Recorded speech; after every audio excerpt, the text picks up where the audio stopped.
Alright, so it's Sunday morning on the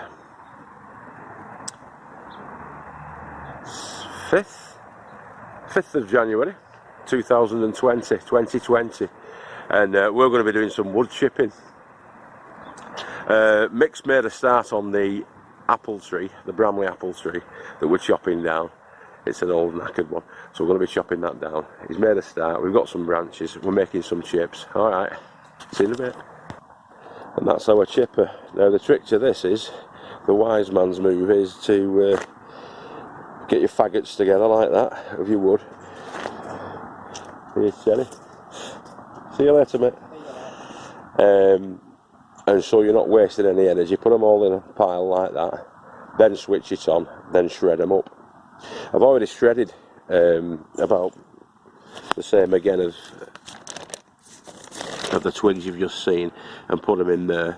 Some of them come through like that, but most of it comes down to that sort of fine, relatively fine sawdust consistency that you can see at the bottom, which will be probably alright for doing bedding for rabbits with, or something like that.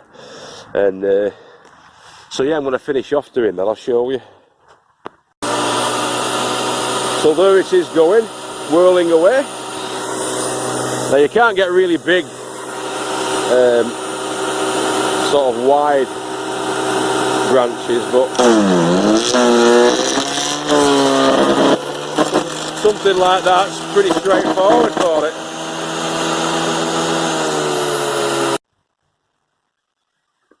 Yeah. So that bag will be emptied then into my old compost sack. And once that's full, hopefully we'll be able to fill it with what we've got here. All the bits of bric-a-brac and what have you. That bag will be full. And that's enough to do probably, not very big actually, probably about a 2 foot by 8 foot path. So you do need quite a lot of wood chip, as you know, if you've ever done it. But it's certainly cheaper than buying it. It's about £8 a bag for a bag that's about half the size of that. So that would probably cost about 15 quid from B&Q for as much wood chip as we're going to be making out of the branches that we've had. So there we go. After 20 minutes of chipping, that was the result. It's practically a full bag of wood chip, and that's going to go on the paths.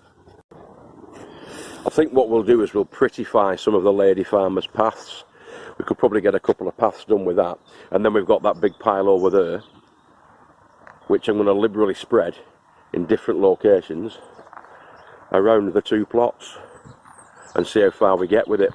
You can never have enough wood chip, and the byproduct of doing these paths is, of course, you're going to get soil at the end of it, because that wood chip will break down over time. You keep stacking it up layer upon layer, year after year, after 2 or 3 years. Underneath that you're going to have a rich black soil in them paths, so you're causing no harm to your allotment or the wildlife around and in it. There you go. It just looks nicer, doesn't it? So I'm going to do a few more of them today.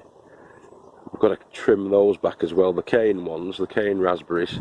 We're going to take those back to about 3 or 4 inches above ground level, and then this next year we should get the new growth coming up through, but we need to trim these back in order to achieve that. So it'll look like it's been devastated, but trust me, it's a good thing to do. So yeah, that's one of the lady farmers' raspberry beds, and they've all been cut back, all the canes cut back, so you'll get the new growth. Don't worry, it will come back. Hopefully in spring that'll bounce back and you'll get the new growth and the new fruits coming on them. So if some of you can remember the old apple tree, that's been chopped back quite severely.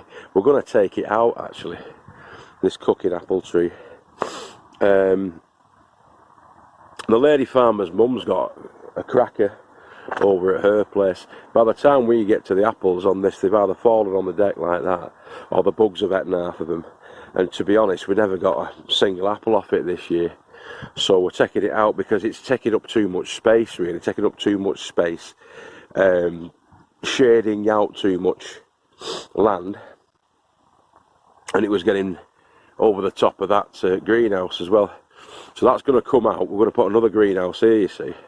That's still going to be a little sort of flower garden type of an affair. Can't speak because I've not got my tooth in yet again. I have got my tooth actually. Let me put my tooth in. Because it's very uncouth to speak to you without my tooth. That's better.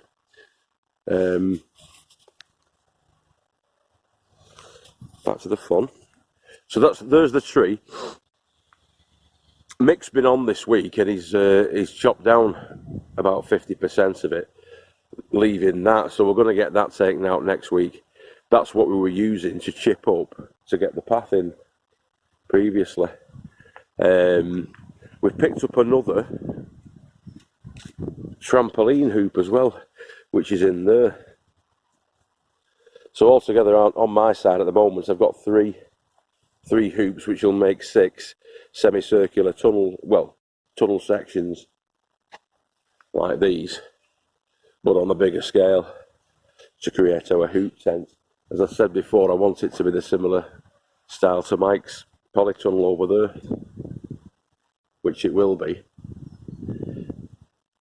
And that one's another 10-footer. It's another 10-foot one. It's all inside there, wrapped up, as you can see, and that's the same sort as I've got over here.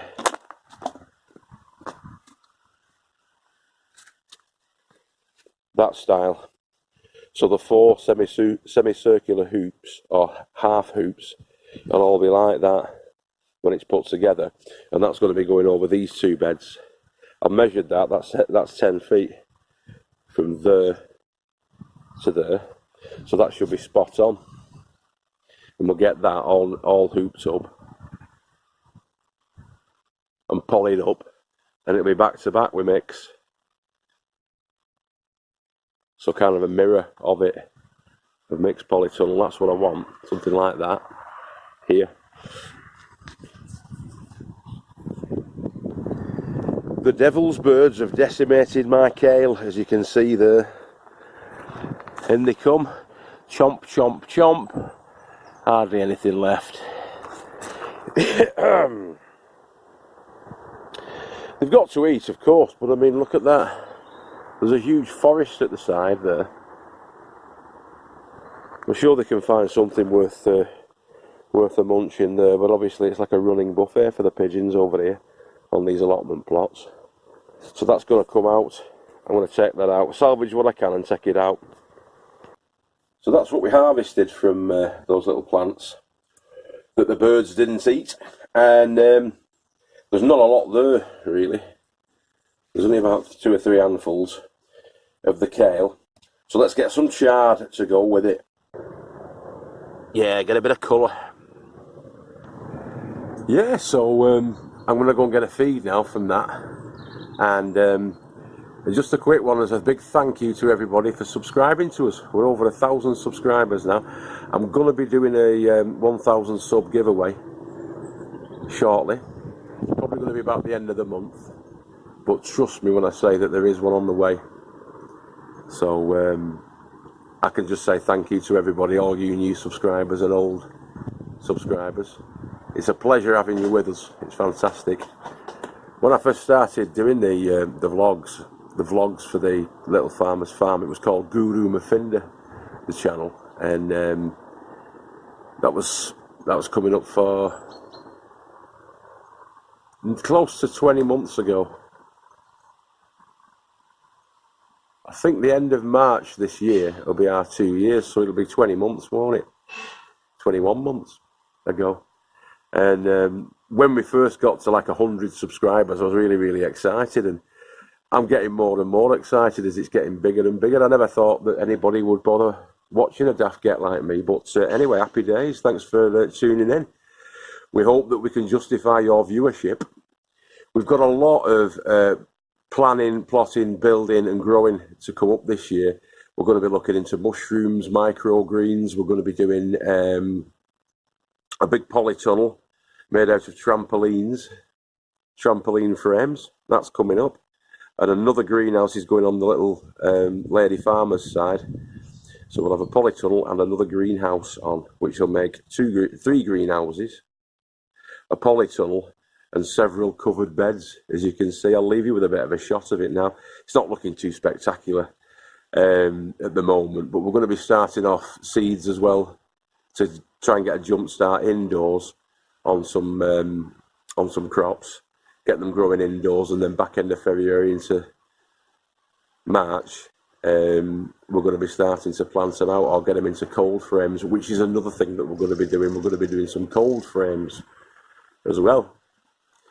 So yeah, this year we've got a lot of plots and plans, so stay with us if you like what we're doing, and don't forget to comment, like and subscribe. We always like listening to your comments. I'll try as very best as I can to reply to everybody, even if it's just a thumbs up and a heart, you'll get something. And yeah, welcome on board to the Little Farmer's Farm, the growing revolution. We're part of it. Keep growing with your head down. If I don't see you through the week, I'll see you through the window. This is Guru Mafinda signing out. All right, and remember, we love you all. Goodbye. Ta-da.